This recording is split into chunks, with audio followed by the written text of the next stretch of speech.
नारायणसमारम्भाम् शङ्कराचार्यमध्यमाम् अस्मदाचार्यपर्यन्ताम् वन्दे गुरुपरम्पराम्।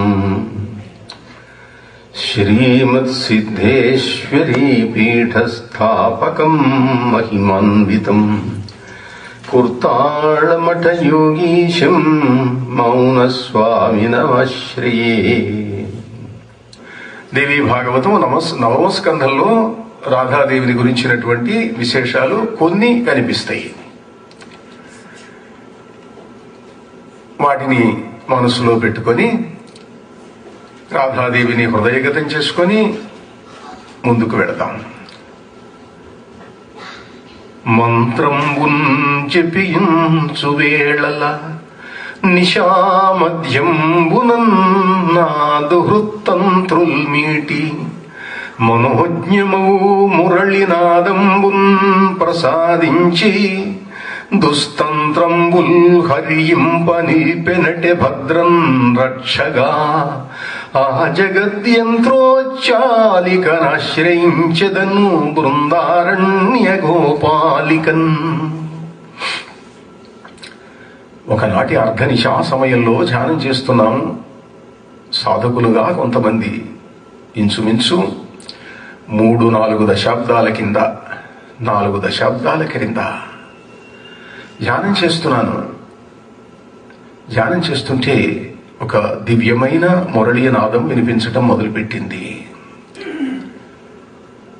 నా మిత్రులను పక్కన ఉన్న వాళ్ళను చూశాను. వాళ్ళు ధ్యానంలో ఉన్నారు. ధ్యానం అయిన తర్వాత అడిగాను, మీకు ఈ పూట ఏమన్నా వినిపించిందా, కనిపించిందా?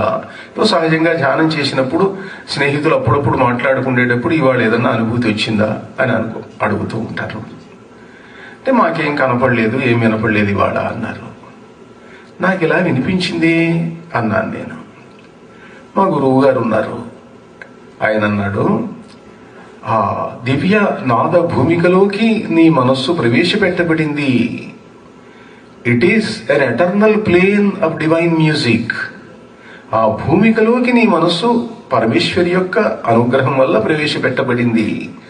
నీ కోసం సృష్టించబడలేదు, అది ఎప్పుడు ఉన్నదే. అది వినే అవకాశం నీకు కలిగింది ఇవాళ. కనుక దివ్యమైన నాదాన్ని వినిపించిన ఆ తల్లి, నాకు రక్షణగా ఒక దేవతను ఉంచిన తల్లి, ఆమెను స్మరిస్తూ ఉన్నాను.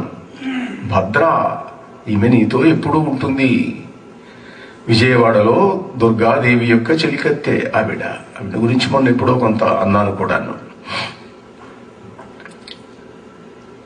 యజ్ఞములందు ధ్యానములయందు జపములయందు తపఃప్రజ్ఞులకిచ్చినట్లుగా కృపాగతి దర్శనమిచ్చినట్టి సర్వజ్ఞకు మత్పురాజనురుపాసితకున్ రసిక ప్రపంచ సమ్రాజ్ఞికి రాణి రాసమణి రాధకు పాదములంటి మృక్కెదన్.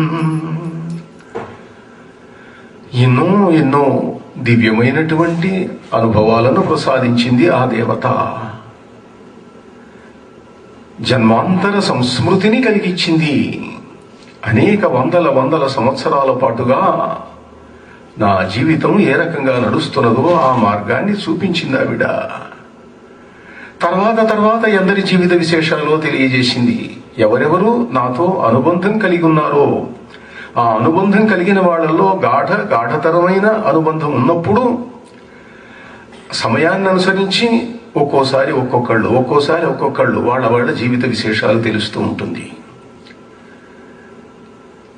అలానే ఆ రాధాదేవి, కాళీదేవి, భైరవుడు, ఇలా వీళ్ళంతా ఎన్నో దివ్యమైన కరుణా ప్రసారములను ప్రసరింపజేశారు. మొన్న అండమాన్ దీవులు వెళ్ళాను కొద్ది కాలం కింద. అక్కడ క్రైస్తవ మత ప్రచారం పెరిగిపోతున్నది, మీరు వచ్చి ఒక దేవాలయాన్ని స్థాపించాలి అని అక్కడి హిందువులు అడిగారు.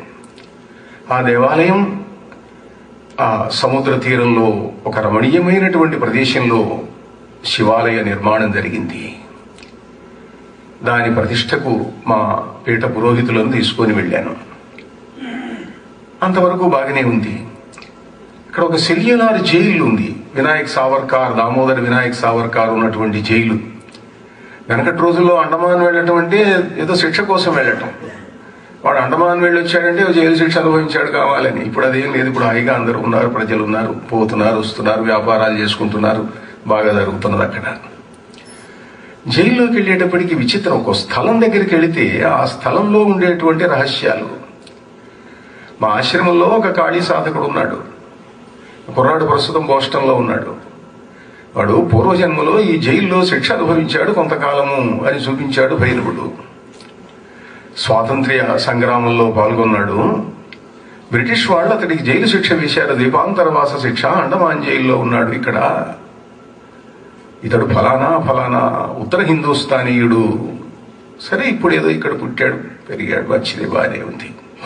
అలా ఒక్కొక్క చోటికి వెళ్ళినప్పుడు ఆ స్థలంలో ఉండేటువంటి విశేషం.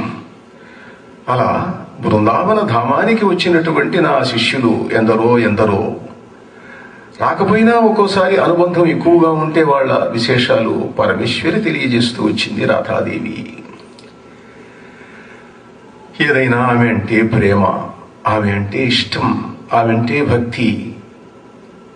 ఆమెను తలుచుకుంటే కంటి వెంట కన్నీరు వస్తుంది. కోష్ణ సరాగ బాష్పములు కూర్చిన ముతెపు దండనిచెదన్ విష్ణుని తల్లికి నిగమ వీధులలో వికసించు మల్లికిన్ జిష్ణుని మౌళికిన్ వెలుగు చిందెడి పాద సరోజ కెళిగిన్ కృష్ణుని రాణికిన్ సకల సృష్టికి మౌలికమైన ప్రాణికిన్. పరమేశ్వరి అయిన రాధాదేవిని కోష్ణములైన నా కన్నీళ్లనే ముత్యాల దండతో అలంకరిస్తాను అని చెప్పి ప్రార్థించాను. అలా ప్రార్థిస్తూ ఉపాసనా మార్గంలో నేను ఎక్కడికి వచ్చినా ఏది చెప్పినా, ఇవాళ దేవీ భాగవతం చెప్పొచ్చు, మరొకసారి లలిత ఉపాఖ్యానమే వారం రోజులు 10 రోజులు చెప్పొచ్చు, శ్రీమద్ భాగవతం చెప్పొచ్చు, ఏదైనా చెప్పొచ్చు. చెప్పడంలో నాకు ఒక ప్రణాళిక ఉంటుంది. అక్కడ ఉన్నది ముక్కశ్య ముక్కహ చెప్పగలవాళ్ళు దేశంలో చాలా మంది ఉన్నారు. లేదా చక్కగా సంస్కృతం చదువుకున్న ఒక పండితుడిని పిలిస్తే పుస్తకం దగ్గర పెట్టుకొని శ్లోకాలకు అర్థతాత్పర్యాలు చెప్తారు, చెప్పగలవాళ్ళు చాలా మంది ఉన్నారు.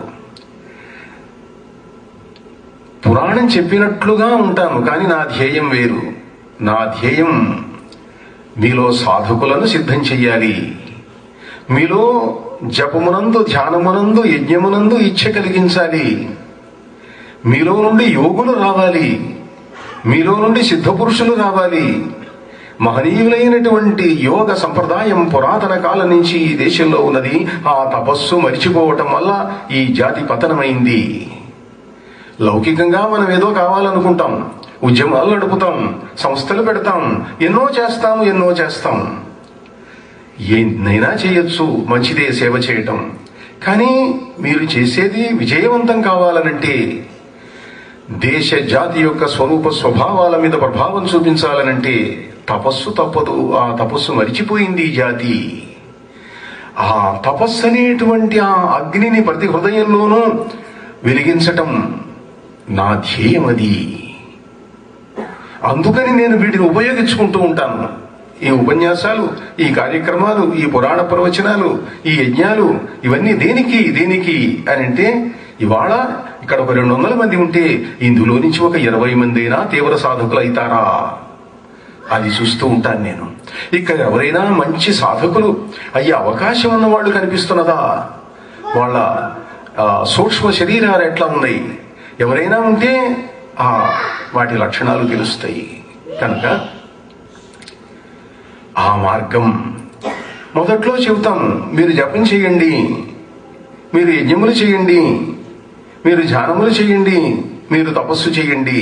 ఎందుకంటే వాటి వల్ల ముందు భౌతికంగా లౌకికంగా ఉన్న కష్టాలు కొన్ని పోగొట్టుకోవచ్చు. ఆ పోగొట్టుకుంటే దానివల్ల దేవత యందు విశ్వాసం పెరుగుతుంది. ఆ విశ్వాసం పెరిగిన వాళ్ళల్లో కొంతమంది అయినా మరొక మెట్టెక్కడానికి ప్రయత్నిస్తారు. కొంతమంది అక్కడ ఆగిపోతారు, 190 మంది అక్కడ ఆగిపోతారు. మాకు ఈ పని కావాలండి, ఆ పని కావాలండి, అదండి ఇదండి, ఉద్యోగం అండి, వివాహం అండి, సంతానం అండి, ఇవి అడుగుతారు. సహజం, మానవ సహజం. ఎవరికైనా అవసరాలు ఉంటే అవసరాలు లేనివాడు ఎవడు లేడు. అందులో తప్పు కూడా ఏమీ లేదు. దాంట్లో ఆ అవసరాలు తీరాలా. అవసరాలు తీరుస్తూ ఈ దేవత అవసరం తీర్చింది, ఈ హోమం చేస్తే ఈ పని వచ్చింది, ఈ జపం చేస్తే ఈ కార్యం సిద్ధించింది అన్నప్పుడు కొంతన్నా దేవత మీద నమ్మకం కలుగుతుంది. ఆ నమ్మకం కలిగిన వాళ్ళలో కొందరు మరింత ముందుకెడతారు, మరింత సాధకులైతారు, మరింతగా తపస్సు చేస్తారు. ఈ మంత్రం చేసి స్వామివారు చెప్పారు, ఇది చేస్తే నాకు ఉద్యోగంలో ప్రమోషన్ వచ్చింది, ఈ దేవత అన్ని పనులు చేసి పెడుతుందన్నమాట, నేను మరింత చేసి నేను కూడా ఇతరులకి ఎందుకు ఉపకరించకూడదు? నాకు కావలసింది అది. అటువంటి వాళ్ళు తయారు కావాలి. అందుకే మా ఆశ్రమంలో నిరంతరం యజ్ఞాగ్ని వెలుగుతూనే ఉంటుంది. సాధకుల చేత లక్షలు కోట్లు జపం చేయిస్తూ ఉంటాము. 100 మంది వస్తారు, అందులో 10 మంది తీవ్రంగా చేయటం మొదలు పెడతారు. రండి, చెయ్యండి. మాకు ఇళ్లలో అవకాశాలు లేవండి. మేము అవకాశాలు కల్పిస్తున్నాం ఆశ్రమంలో, మీకు ఇబ్బంది లేదు, హాయిగా వచ్చి చేసుకోండి. కొత్తాడం రండి, గుంటూరు రండి, అన్ని విధాలైన అవకాశాలు కల్పిస్తాము అని చెప్పి పిలుస్తూ ఉంటాను. అందుకే ఎందరో వచ్చి అతి తీవ్రమైన సాధనలు చేస్తున్నారు, మంచి దివ్యమైన అనుభూతులను పొందుతున్నారు. ఒకటే 100 ఉపన్యాసాలు చేయలేని పని, 100 పురాణ ప్రవచనాలు చేయలేని పని, ఒక్కసారి ఒక్క వ్యక్తికి కాస్త అనుభూతి కలిగితే, కళ్ళు మూసుకుంటే కాస్త వెలుగు కనిపిస్తే అంతకంటే సంతృప్తి ఇంకేముంటుంది? అది కావాలా? ఆ మార్గంలో వెళ్ళగా దీంట్లో రకరకాలైనటువంటి పద్ధతులు ఉన్నాయి. ఒక సంప్రదాయం ఉంది. గురువు గారు మంత్రం చెప్తాడు, అయ్యా ఎంత చేయమంటారు అని అడుగుతాడు. మామూలుగా ఏం చెబుతుంటాం, 1 లక్ష చేయి, 10 లక్షలు చేయి, 20 లక్షలు చేయి, అందులో దశాంశం హోమం చేయి, అది చేయి, ఇట్లా చేయి అని చెబుతుంటాం ఒక దశలో. కొంత దూరం పోయిన తర్వాత ఒక సంప్రదాయంలో గురువు మంత్రం ఇస్తాడు, ఎంత చెయ్యాలి, అసలు జపం చేయొద్దు. మరి జపం చేయొద్దు అంటానికి మంత్రం ఇచ్చింది ఎందుకండి? జపం చేయడానికి కాదు ఇది. మరి ఎట్లా?